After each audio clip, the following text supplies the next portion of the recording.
Hello, everyone. This is Rosemary Coates in Silicon Valley. I'm your host for this edition of the Frictionless Supply Chain Podcast. I'm the executive director of the Reshoring Institute, where we help companies bring back or expand their manufacturing in the U.S. And I'm a contributing writer to Supply Chain Management Review.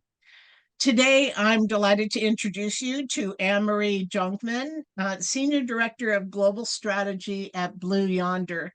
And you may know Blue Yonder or some of the famous name software that the company has acquired over recent years, such as JDA, i2, Manugistics, Red Prairie, and Arthur.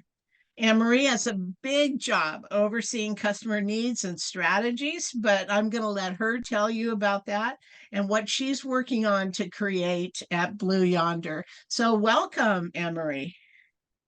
Thank you for having me today. Great to be here, Rosemary. Sure. So tell us a little bit about your background and how you came to be at Blue Yonder, and include your educational background too. I'm sure there are listeners that are going to want to know how you got to the position that you're in today. No, sounds great. I am a transplant to software. So I started out planning to be an attorney when I was in college. And my friend's dad worked at a third-party logistics company for a summer. And I decided to try my own feat at transportation and brokerage. And from there, I never went to law school, and I've been in the business about 25 years. So always in the LSP space, private equity space. I started my career in transportation, and then I moved into shared services and warehousing. I always found fascinating dealing with different clients, whether that was in the e-commerce space, the LSP space, CPG, telecommunications, cosmetics, you name it. How do things move and plan and execute from A to B? So I fell in love with it. I loved the dynamic of the business and how fast it moved. So from there, as automation really picked up in the last 4 to 5 years, I started to look around these facilities I led and the people and the drivers and thought, there has to be a better and improved way to do this for the future of businesses and consumers. How can I help clients in a different way? Which is how I was recruited off LinkedIn from my i2 days of using the modeling tools at a third-party logistics company. I did not know anyone at Blue Yonder when I started. And basically it was a pure LinkedIn flat call as I was going through a Dunkin' Donuts drive-through. That's great. That's great. So, Yeah, it's good for a lot of people to know that people actually get recruited off LinkedIn. Yeah, that's very good. Okay. Yeah, they definitely do. It's important to stay active. From an education perspective, again, went to a local community college, not Ivy League. Thought I was going to be political science and history, double major. Really was involved in public policy. My senior study paper was on public policy in government. Took the LSTATs, was admitted to 3 law schools here in Chicago, and never went. And then 25 years later. So obviously, as you move along, master's programs in automation, definitely have done some great certificates from some of the best Ivy League schools that I have as kind of time moved on and really perfected my craft, not just communication, understanding strategy. So I did a program at Tuck in a few other areas. And this is where, solutions companies or consulting companies really engage and invest in their employee to kind of bring that education forward of how you approach strategy. So very well-rounded career, being curious, being closest to the people on the floor or the automation or the root causes really causes you to advance your career in this industry. You care, you have a passion, it's always moving. So if I can get here, anybody can.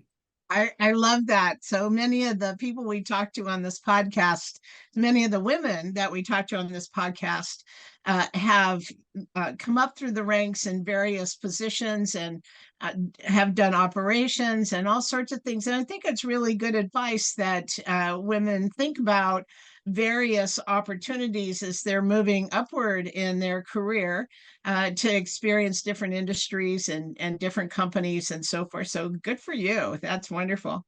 To give us a little Yeah. bit of background about Blue Yonder, I know the company, as I mentioned before, has done significant acquisitions over the past few years, I2 and JDA and Manugistics.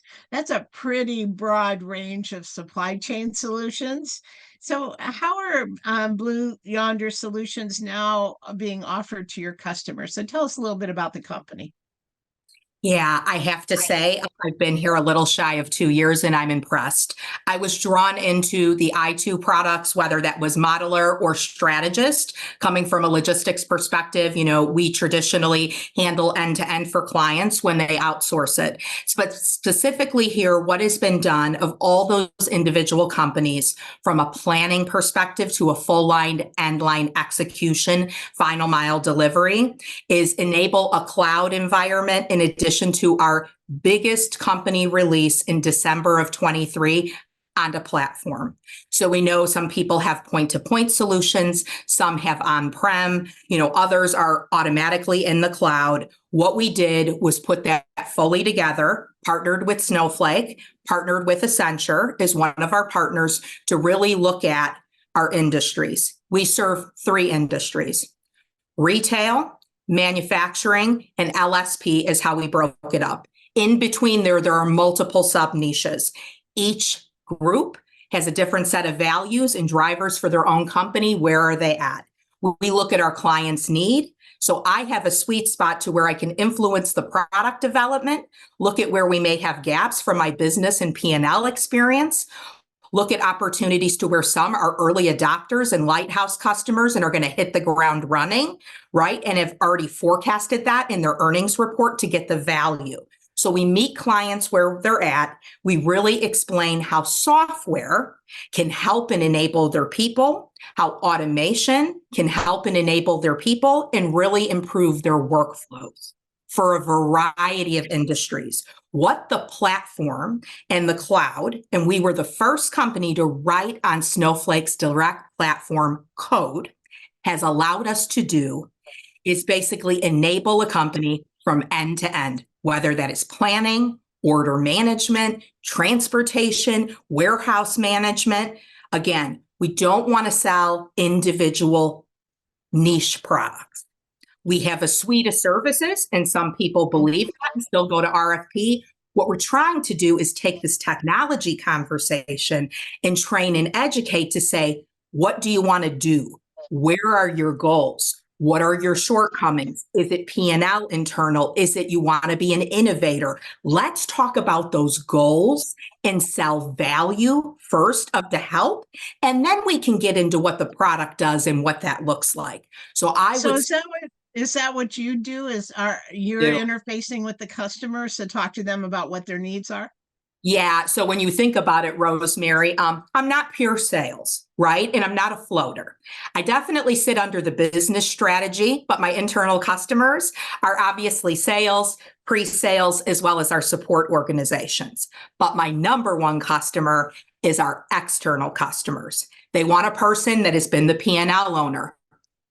If we're selling an execution system, why is this better and from the competitor? Does this work? Why do I need a suite of services? How is this different? So my business experience of actually being in shoes in the P&L ownership gives me a different perspective than I would say a classic software person of why it matters and here's where this could help you. So So I would assume that you can bridge that gap. So from the technology perspective, there people understand the software per se, but you're translating the business needs into how that software is going to work and support the business needs of your customers. Okay. Yeah, exactly. And it's fascinating to where the maturity of your own organization and your goals also influences where you need to start. So what I take very seriously, because I was that person also sitting in the hot seat, if you will, if you are an organization that doesn't manage change well, we want to help you do that. Some of this software can catapult you from a low risk immature change management culture to what we call a level 5. Not all want to move that fast. So it's not just selling a product or a suite. It's let us meet the goals and objectives. Walk around your facilities, talk to your people. Let me look at your P&L if you're open, or give me some highlights. And let's talk about what you need of short and long term and enable it. So exactly what you're picking up on, not just here's another WMS system, let's throw it on the board and this is great. Here's the Gartner Magic Quadrant rating, which is wonderful. I prefer, in how Blue Yonder does business, is we really meet you on what you need, what you don't understand, and why it matters, and where the industry's going. Yeah, I think that term, what you don't understand, is really important. I know in my experience too, so many clients actually can't define what the problem is. They don't really know, or they're operating in an environment that's sort of not optimal, but they don't exactly know why. And I that interpretation of understanding what the situation is, as well as what the potential solutions for becoming, a much higher performance team, is that translation piece is extremely valuable. So good for you. I think that's wonderful. You have any examples that you can give us of companies where you've helped like that? Sure. Several come to mind. I have the pleasure that a majority of our clients in the LSP space, I've actually worked for and I know, which is an interesting position. But I'll give you an example. You look at freight forwarding logistics and third-party logistics. Our clients have traditionally come to us and said, hey, I've been in the CPG B2B space, shipping to all the big box. Here's the requirements, pallet in, pallet out, case pick. What we really like to do is grow the e-commerce space. What does that entail? What does that look like? So I'll give you an example. A mid-regional $1 billion a year revenue. I won't name the company, but I'll give you an example. Don't name the companies. Just tell us about the company. But I'll give you an example. We really don't play in this space, but we're looking at the kegger and the niches, and online ordering and service B2C du jour is not going away, which is a fact. Right. How do we do this? Where do we start? What node should we ship out of? We have 15 DCs across the US, 2 in Canada and 1 in Mexico. I don't want to hold inventory in all these places. Do I sell 30,000 SKUs or 10? So it's using that business experience of, where do you want to go? Are you doing high prestige cosmetics? Are you shipping clothes? Are you shipping items that would go to what I'll call a small box holding store? We look at your channels. Do you have a planning system? Do you need an order management system? Where should I carry this stock? We don't want to put things in areas that don't have demand to sit there, and look at all these inner working transportation costs. So what we do with the client, and I don't want to say this is, we have professional services, but before the sale even happens, is we sit down and do a really simple framework of, here's where we need to start. And software. You hear a lot about waterfall versus agile, right? That's about pure software implementation. Many of our clients want to work in an agile environment, but from a project PMO management perspective, we may need to go waterfall and start in one area with a pilot and go through, if you will, that 50-point inspection to say, here's what you do, here's how we can help you, and run some tests, prove the model and the value, and then you can sell it to your internal board and then roll out from there. That has been extremely successful. Yeah, I've so in my history too, I worked for SAP for a number of years. We did the same thing. We did a front end business assessment and gathering information regarding how the business worked and what the solutions might be. And it makes a world of difference if you are thoughtful about what that business need is before you start configuring the software. So it's really helpful, sort of a front end piece. So good to know. Any other examples besides 3PL? Anything else you can tell us about? Yeah. Another great example is you go into an area, let's say janitorial services. Another one comes to mind. And from a planning perspective, you have folks planning in 3 or 4 distribution centers as a planning extension that are independent of all the other distribution centers and clients. So you're holding stock for those local deliveries in that area times 3 or 4 locations. So let's not even get into execution, but from planning. Do we need inventory in all of those locations? We're ordering the same inventory in all the locations. We don't have an idea of supply or demand or even the need. Is there specific lot codes or code dates that I need to actually consider and record in the system for liabilities perspective? So a really simple planning system of being able to automate and centralize those tasks and rely on machine learning. It's just a demand forecast. And again, I hate to keep bringing up the spreadsheets. They're still out there, right? It's typically a shared drive, sharing spreadsheets with their own local flavor of math, putting it together. And what you end up with is obsolete stock, expired stock, a really simple planning system of tying the folks together. And I don't mean eliminating people, but having a business sense of this is the impact to our business. Here is the demand. Here's the centralized reporting. So when a client comes in and says, hey, I have a promotion coming up in the spring, and this is December, what do you think I need? And here's my footprint. There's an educated way to talk about that using software. It's not just AI, it's machine learning and simple. It's something as easy as that make people's lives better instead of every time you touch the spreadsheet, it changes and you got to create. That's a great example. I think I think everybody uses spreadsheets, right? I had a client a few years back that was in the flooring business, and they had were managing their inventory for about 200 stores on spreadsheets and had a big promotion coming. And the guy that was running the planning, they were actually manufacturing in China, and the guy that was running the planning for getting that product to all the stores and for the promotion accidentally deleted a line item on the spreadsheet, which was one of the major sellers. So they were stuck with all this promotion. They had spent all kinds of money on advertising and so forth, and had no inventory because that line item had been deleted. Those kind of errors are very costly. And of course, in this particular case, the customers could, walk away and go to some other store and order their product from another store. So they lost that business as a result.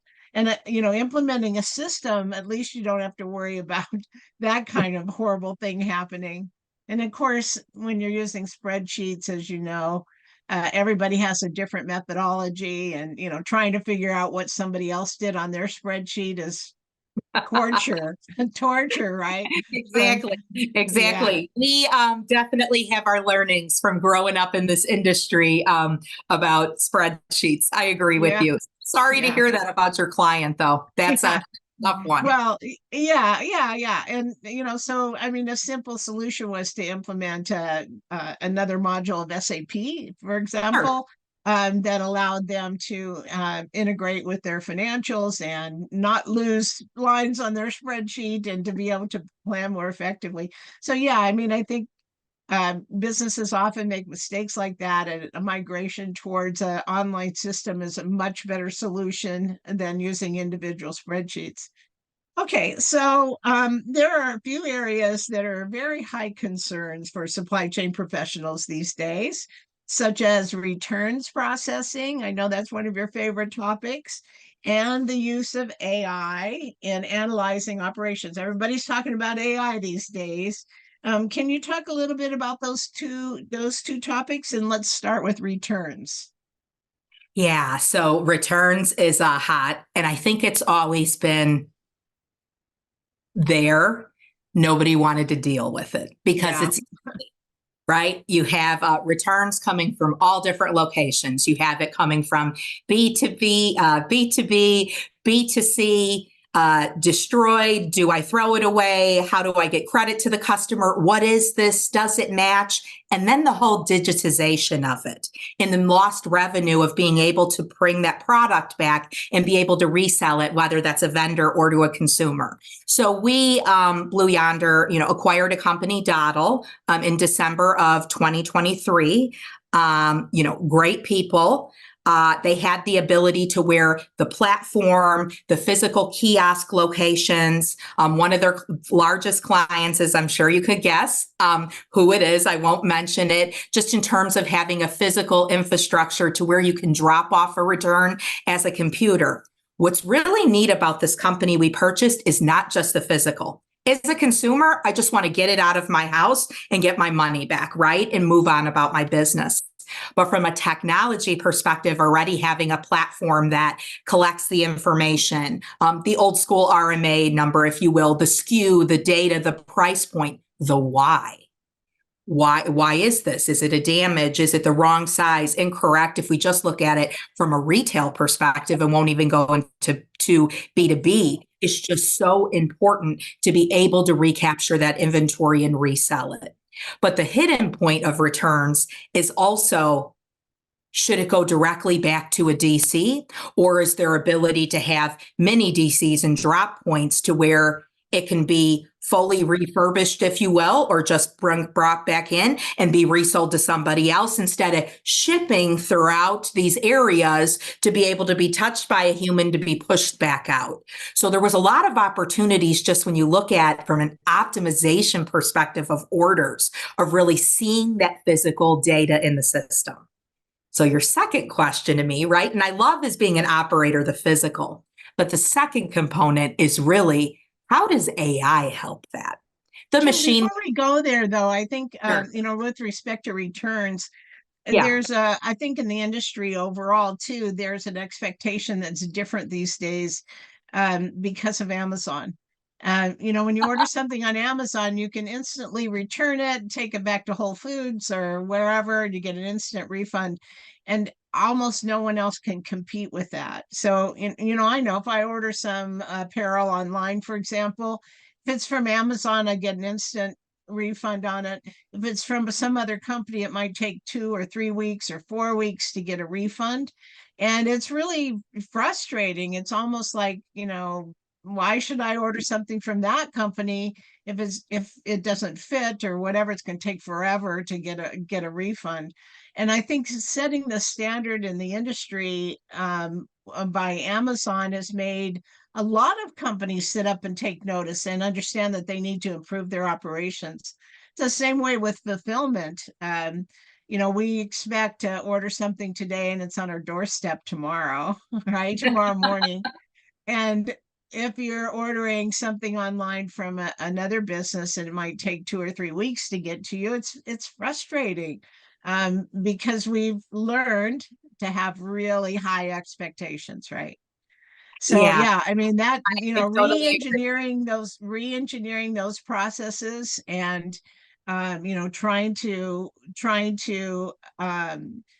re-engineer out a lot of the time and the complexity that is really unnecessary is an important part of that improvement process. Yeah. Well, it's interesting, and if I get my hand slapped, it's okay. Amazon is our customer through the example you provided. So when you say that Dottle and Amazon had in a partnership, so when you talk about Whole Foods and that kiosk solution, we have a relationship there that enabled that fluid of business that you just discussed. But when Okay. you look at it, not just from an efficiency and have my return, it's also from a sustainability perspective. Is there an opportunity to do it more Yeah. efficiently? It doesn't just mean the carbon and the emissions.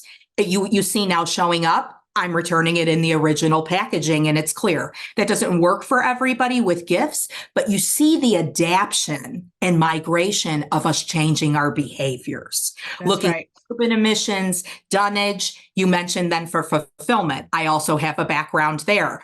And I worked very heavily in gift wrap, engraving, dunnage? Do you want, cream color agnostic dunnage, or do you want the printed brand? So when you're doing that fulfillment order and those SLAs, to your point, typically run 99.5% or more, get out in 24 hours and expedites in 6 hours, there's choices for a consumer to make their vote. The technology enables those choices. That's what's so cool. We can't forget about all the people or the machines executing them. But what technology's allowed us to do is have a vote, to your point, when I go and buy. I'm going to choose to spend my money this way, and here's what I value. So we're getting a whole branding of choices, I think, as a consumer, we never had before. I mean, look 5 years ago and to say, hey, I want fast return on my money so I can go buy more things. Or That's I'm right. not support this organization, too much dunnage. I don't like the choices. I'm going to, choose my money elsewhere. So I think this is causing, to your point, competition. But back to the follow-up, Rosemary, we've had machine learning for a long time. And I too had some of the best ML algorithms I've ever seen. I used it as a kid. But generative AI and the prediction of what we see coming back in the data and predicting what that business is going to need or that individual consumer may need. We have mounds and mounds of data and always have, but now what it's allowing to do is use those algorithms and codes and patent to really look at what are some of the best choices. To be frank, I was an analyst as well. We did some of that ourselves, but this is now on steroids like that to enable the client, what do you want to be? What do you want to do? And that's where the benefits of the cloud and a state-of-the-art platform come in from an end-to-end execution place. You didn't have that before. So really exciting stuff. Very exciting. What do you consider, what recommendations do you have for companies that are considering AI? I know it's a little scary for a lot of companies, not understanding what it is or what the benefits are, and it feels like a big out there. And where do you start? Where do you start picking the flowers, right? It's interesting. So when we talked a little bit about my role in moving over to software, we look at the maturity of the organization. And we want to be so frank in that debrief of what are your problems? What do you see? One of the other questions I always ask, are your clients asking you about AI? Do you folks have a data scientist on site? If you don't know what it is, do you know what generative AI is versus AI versus machine learning? Let's kind of start and talk about that. So it's really looking at, okay, what are your processes? What systems do you have? Do you have multiple? Do you have systems that are being connected? Are you on-prem? Are you in the cloud? Do you have customized views that you've written and haven't been touched? It's to really start there and understand, are you using any AI within your company today? Are you using any type of machine learning? So when you find and start meeting with finance and the operators and the general manager and the IT leaders and the CTO, there's some inferences, if you will, already that have been built in the business. We start with what's the foundation? Let's bake that in there. So you're starting, instead of we have to look at this 15 times, why don't we just bake that into the model of here's your baseline for the business? So it's really looking at the fundamentals of, oh, we always do this. If it doesn't ship within 24 hours, it produces this report for the clients. Someone goes in across these continents and researches this and does some exception work. So it's getting those very basic fundamentals to say, hey, let's kind of work with some of that. What are your rules? Let's bake that in, automate some of that so it's standard. People can still look at it, if you will, but it's making those processes simple. But it needs to start with you understand what it can do. That comes from being an educator from your software organization, to be frank. Yeah, and I think that's really important that you're there educating. I'm glad you mentioned that, because I think most people are a little afraid of AI and what it can happen. In fact, just last night I was reading a story about Tyler Perry, who has a big I did too. studio Yeah, a big studio in Atlanta where they make movies there, and he was going to expand it and put that on pause because he's unsure and needs to understand how AI is going to affect the movie industry, and it's quite possible that he won't need all those new stages, so those new movie kind of infrastructure, and we'll do something different with AI. And so I think that that fear and how are we going to use it and the vision of the future is really important to understand. It's good to know that you guys are doing that. So what do you see are the biggest trends in 2024 and beyond? And what do you see as coming up by your clients? What are they talking about? What interest is there going forward? Yeah, so beyond the usage of AI, many folks in niches are coming off a harder year, I'll be frank, in 2023 to sell. Transportation industry, full truckload, a lot of excess capacity, e-commerce, hard time hitting their full forecast, right? So there's looking for a restart that traditionally has been from interest rates. Healthcare logistics is still expanding. Auto logistics outsourcing is expanding. So, what the clients are really asking us for is beyond the AI, show me how it can be used, is really what is my automation strategy beyond robotics? If I have facilities, if I have drivers, if I have diverse planning departments across countries, what does that look like from a baseline enterprise end to end? What should I build? Really, How do really interesting. Really I, interesting that supply chain people have gone from execution, moving boxes around the world, to thinking about software and how software know.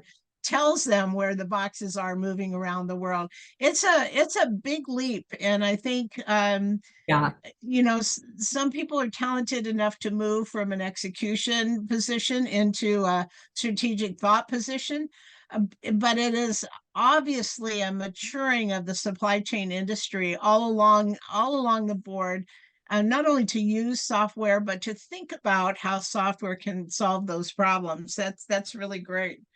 So absolutely. you're in a very senior leadership role in supply chain management, and we can all certainly benefit from your knowledge and your extensive experience.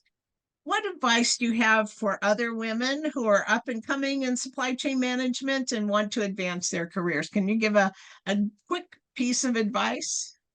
Sure. Thanks for asking this question, Rosemary, because I think it's important. There's a lot of noise around the word mentor in the industry. And I'm sure you and I had some great mentors. LinkedIn, listening to podcasts such as this, reaching out to people and creating a brand on your opinions, your insights, and giving to people matters. It is all at our fingertips now. You find something interesting, you comment on it, you create a relationship in a give capacity. It's not a take. So before growing up, right, we had cell phones, we had pagers. I'm dating myself. We had to Yeah. email people or letters, and letters still work in this day and age. But you can meet anybody and be anything. Sit down and create a plan for yourself. Take the time. What is your 5, 10, 15, 20-year strategy? Have goals for this year beyond your organizational goals of what you want to do. Get involved in one or two areas. Become a subject matter expert in a SME. Take a course. Just because we did something else 10 years ago doesn't mean we can't change. And give people kudos. Don't ride on other people's coattails. Invest in yourself and really make relationships with people from all age ranges. This is what I'm seeing as valuable. I have mentors that are younger than me. That's okay. I have mentors that are older than me. And have your span of control, not just in your own niche. I follow people and have relationships outside my bubble, if you will, to call me out, to have a different perspective, or have you thought of, Anne? And then we come back and have discussions. So if you are not doing this, the way technology is moving in social media, you are going to hurt yourself. So be curious, right? Like this, you and I met. This is great. I started following some of your articles and your great background. It's something for me to learn that I didn't know a lot about from your, legal testimonies on stands and cases. How neat is that? So please, let's move forward and help each other. Let's not judge, and let's be bigger than what we want to be, and not just Great advice. this school, this relationship, this hierarchy. Set yourself some goals and some intentions and learn. That's all it takes. That's great advice. Yeah. I like to tell my interns, learn something new every day. There you So go. yeah, but I think that's great advice, and certainly looking for mentors in different areas and so forth, very important.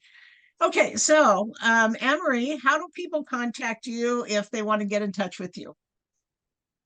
Sure. So a few things. I am on LinkedIn. So Anne-Marie Jonkman. I think it's a Jonkman Dynamic Leader. So coined that one about 20 years ago. And then our website is blueyonder.com if you want to check out our solutions and some more industry insights. And then again, I also have on LinkedIn my company email, annemarie.jonkman@blueyonder.com. Thank you so much for being a guest today, Anne-Marie. It was really interesting, and good luck to you in your position at Blue Yonder. And you can listen to more Frictionless Supply Chain podcasts on Supply Chain Management Review's landing page, Apple Podcasts, Google Podcasts, Spotify, or wherever you get your podcasts. And you can reach me, Rosemary Coates, at rcoates@reshoringinstitute.org.